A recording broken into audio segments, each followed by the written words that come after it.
dahilan para sa akin, nagiging biktima si pastor kasi nilabanan niya NPA. Yun ang sarili kong wala tayo, hindi deserve para sa mga mata ko ng isang taong ang tingin ko bayani sa pakikipaglaban niya sa komunista na naging kasama ko. Ganitong klase, papayagan ko, maiskandalo. Teka muna.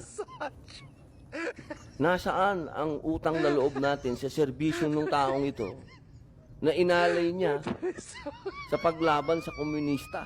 Yun ang personal kong dahilan. Hindi ito usapin ng pagkakaibigan. Kasama ko tong taong ito.